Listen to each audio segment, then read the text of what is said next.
Now, here's a story I'm sure many people in the service industry can relate to. I myself operate a small engine repair shop, and last year is when it started. I had this customer. She had me come pick up her zero turn mower that hadn't ran in quite a while. She let one of her brothers work on it, and there were a ton of parts missing off of it. She didn't have any of those parts because he had taken them and sold them.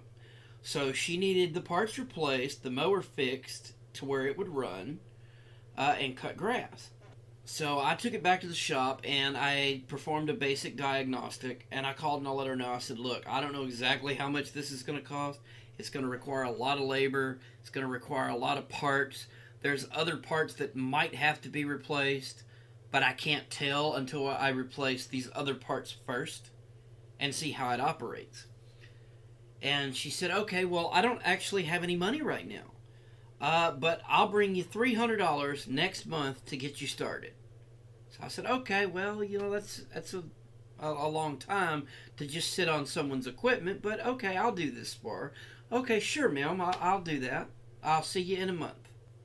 Well, month after month rolled by, and she never come and dropped off any money until 8 months later. After 8 months, she finally stops by and hands me $300.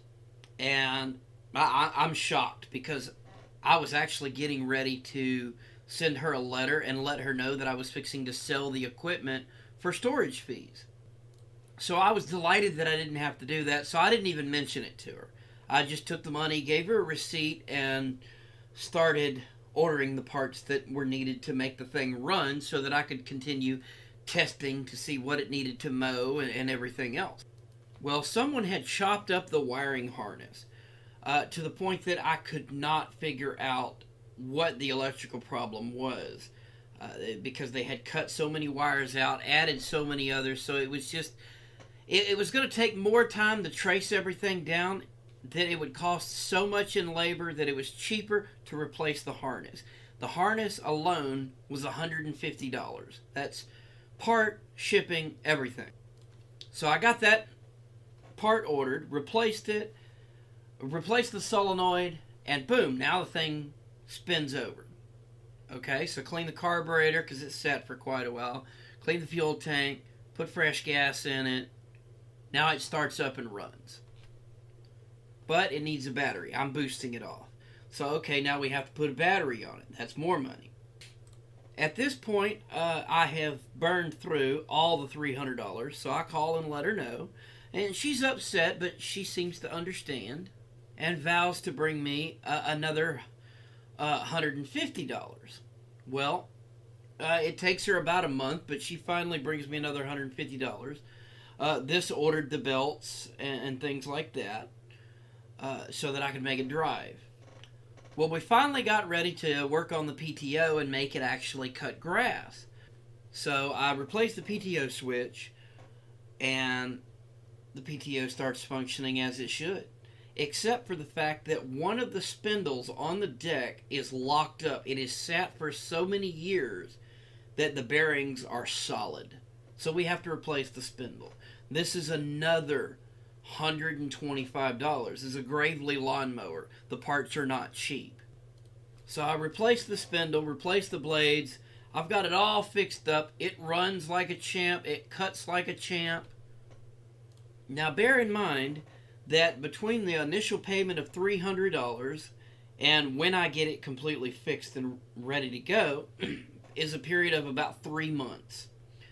Now, the whole time, from the day she brings me the $300 moving forward, she's calling me 2 to 3 times a week and leaving messages because she calls after hours. She can't call during business hours for some reason.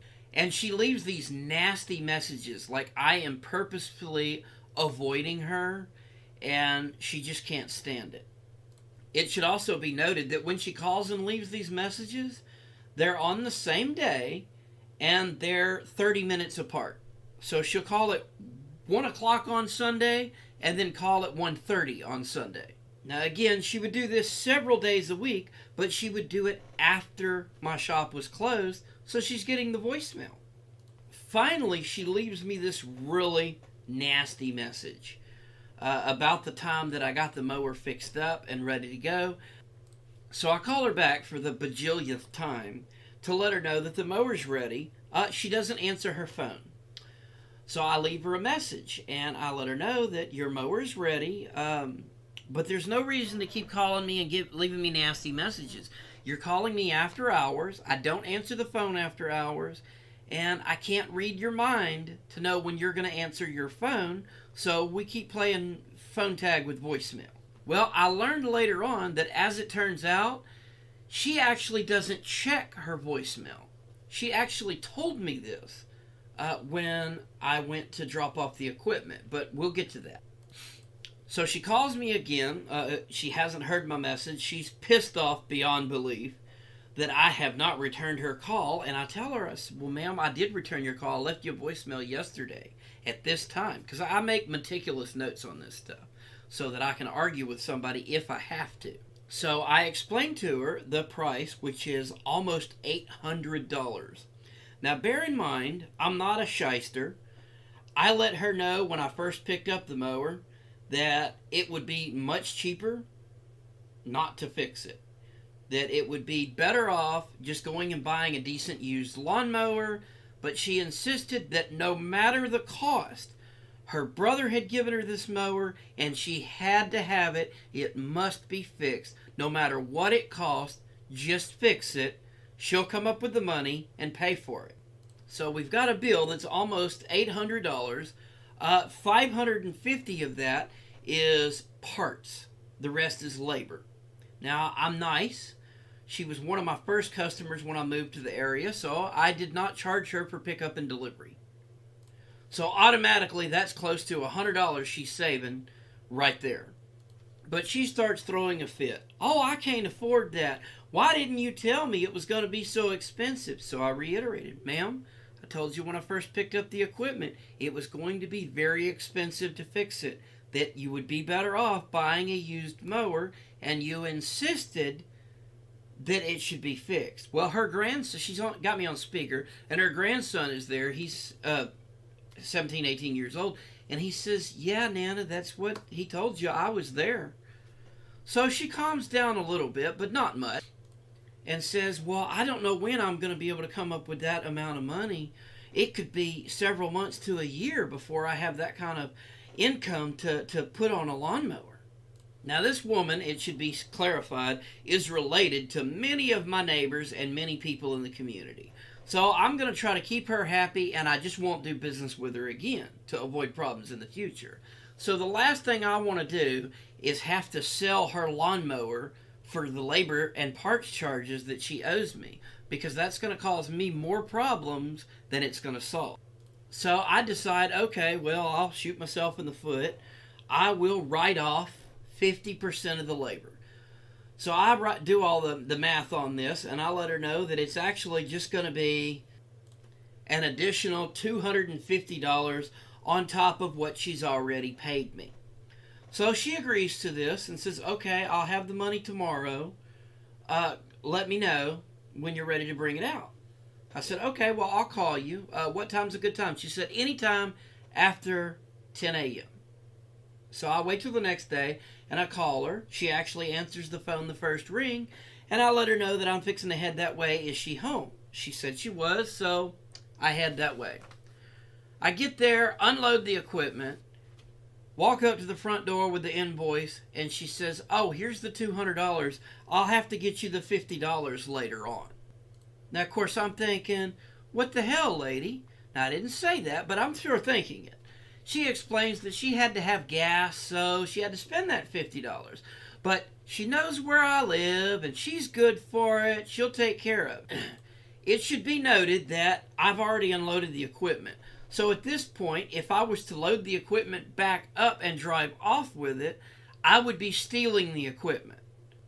So I have no choice but to leave the equipment with her and hope that she eventually pays me. Well, I demoed the mower for them, showing them that it worked, and her grandson took off on it to do a little bit of cutting. About 3 weeks went by, and I get a call from her again after hours.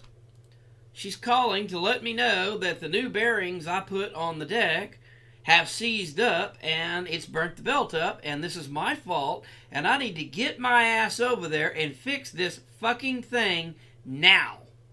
Now, again, this is after hours, so I'm not calling her back. I'll call her the next day. So the next day rolls around, I pick up the phone and I call her. She doesn't answer. I say, okay, well, no point in leaving a voicemail, but I couldn't leave a voicemail because as soon as it does the voicemail thing, it says, this user's mailbox is full and cannot accept new messages at this time. So I hang up, make a note in the ticket that I did call her back, and wait for her to call me. She waits 4 days and calls me again after hours, about 8 o'clock at night, and leaves me this really nasty message about how this is all my fault and this will be the last time she fucking calls me, and if I don't get over there first thing tomorrow and fix it, that she's going to drive over here and we're going to have problems. So the next day during business hours, I call her back, and she actually answers the phone. And I explained to her that the calls were after hours, and she just kind of skipped that part and went on with the conversation that there was a problem with it. And I said, well, I don't think that any of the stuff that I put on it would have seized up that quickly. These are all brand new parts, but if they did, they're under warranty, no worries. So I will come by and pick the mower up tomorrow. She said, okay, anytime after 11 a.m., I said, all right, well, I will call you before I head that way, because I always call the customer. And the reason for that is, if you have something going on in your life, your first call is not always going to be to the small engine repair shop to let them know that an emergency happened and your plans have changed. And this particular customer is several miles away from me, so I don't want to waste my time, money, and gas driving a truck and a trailer out here to pick up a mower when your gate might be locked and you may not be home. So the next day rolls around and I pick up the phone and I call. No answer. Straight to voicemail. Voicemail box is full. So that's the end of that. I can't do anything about it. I move on to the next thing I have to do for the day.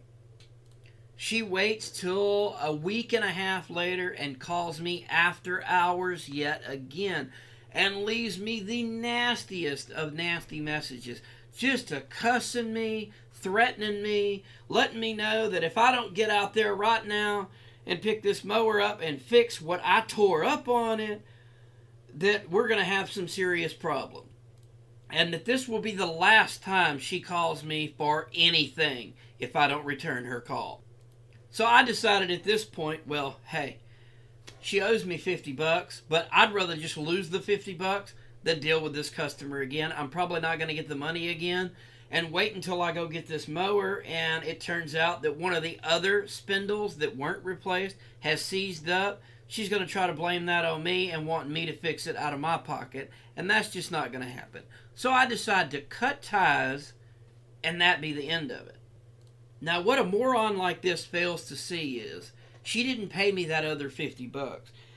Now, if I wanted to be a true asshole about it, I could take the invoice down to the district attorney or to the sheriff's office, and I could have charges pressed against her for theft of service. And while I might not get my $50, I could make her do some jail time.